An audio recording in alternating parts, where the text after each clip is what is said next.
El día de hoy les voy a enseñar cómo jugar con Raze en Valorant. Como vamos a ir a lo concreto, lo voy a dividir en 7 pasos para que se les sea más sencillo entender cada cosita. Primero, entender la función de los satchels. Tenemos dos. El primero sirve para la velocidad y el segundo sirve para la altura. Luego tenemos que tener cosas en cuenta, como por ejemplo dónde te encuentras, dónde pones un satchel y qué tanto te demoras en explotarlo. Luego de saber esas cosas, estás listo para volar. Pero claro, te preguntarás, Nesker, ¿cómo lo hago? Hay dos formas, para principiantes o para avanzados. Ya tú verás con cuál te quieres arriesgar. Para principiantes es mirando hacia abajo y para avanzado es jugando con la angulación de tu mirada. Para que entiendas un poquito más el proceso, lo voy a realizar. Para principiantes es mirando con el ángulo hacia abajo completamente y para avanzados es jugando con la angulación, como por ejemplo ahorita lo estoy haciendo. Y claro, tranquilo, todavía no te he enseñado cómo es que hago esto. Como bien dije al inicio, los satchels sirven para velocidad y para la altura, y también en qué tanto te demoras en activarlo. Voy a ponerlo en práctica para que lo veas, porque con ejemplos todo se entiende mejor. Lo que yo hago para volar es poner el primer satchel y saltar por encima de él, y cuando esté por delante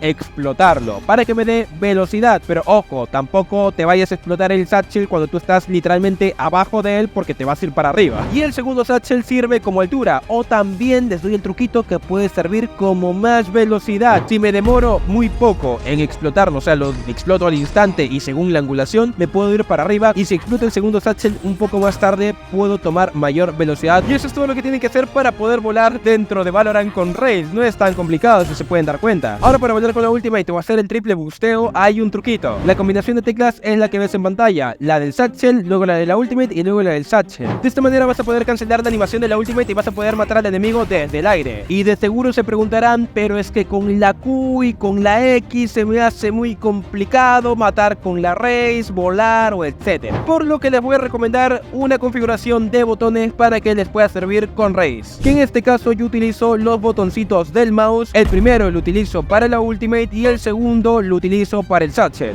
La E lo utilizo para la granada y la C para el carrito. De esta manera, cuando yo vuelo, se me va a hacer mucho más fácil poder activar la Ultimate mientras vuelo, y también el segundo satchel. Y por último, les doy el consejo de que en realidad para los satchels y para volar no hay lineups. Por lo general sí hay puntos clave en donde puede llegar más lejos, como los típicos vuelos de Raze o etcétera, pero por lo general es cuestión de ser creativo. No hay un lineup como tal que tú tengas que estar pensando para poder volar con Raze. No es tan complicado, simplemente es cuestión de ir practicando, y eso me lo tienes que prometer, porque si eres Raze, literalmente, por favor, quiero que vueles. No es tan complicado para poder llegar a zonas, no tienes que, digamos, volar a la perfección siempre, porque cuando te des cuenta, sencillamente te va a servir demasiado. Así que bueno, chicos, espero que les haya servido demasiado este tutorial de cómo volar con Raze. Si quieren más cositas como estas, recuerden seguirme, que también subo contenido como de GTA 6, Minecraft u otros juegos, pero también de Valorant. Y sin nada más que decir, nos vemos hasta la próxima, chicos. Nos vemos. Adiós.